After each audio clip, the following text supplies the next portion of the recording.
அடடே ஞாபகம் வச்சு வாங்கிட்டு வந்திருக்கீங்களே. அம்மாடி தம்பிக்கு ஏதாவது குடிக்கிறது கொண்டு கொடுமா. ஐயா 2 கண்ட நேரத்துல எல்லாம் வேணாங்க. இன்னும் கொஞ்ச நேரம் போட்டோம். ஒரே போட்டுருங்க.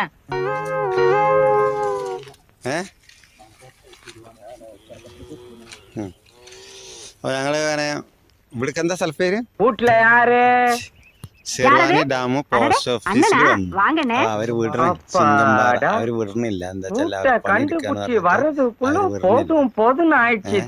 അപ്പൊ ഞങ്ങൾ അടുത്ത യൂട്യൂബ് ചാനലിൽ കാണാം. ഇവിടെ ഡ്യൂട്ടി എല്ലാം കഴിഞ്ഞ് എല്ലാ ഇതും കഴിഞ്ഞതിന്റെ ശേഷം വിളിക്കാനാണ് കേട്ടോ. എല്ലാവരും ലൈക്ക് ചെയ്യുക. என்கிட்ட சொல்லி அனுப்பலான்னு தான் நினைச்சேன். அவன் ஏதோ முக்கியமான வேலையா வெளியே போயிட்டானா, அதான் நானே சொல்லிட்டு போலான்னு வந்தேன். நீ எதுக்கிட்ட வந்துக்கிற? சொல்றதுக்கு வந்துக்கிறேன். அப்ப நான் எதுக்கு வந்துக்கிறேன்? சாப்பிடுற நேரத்துல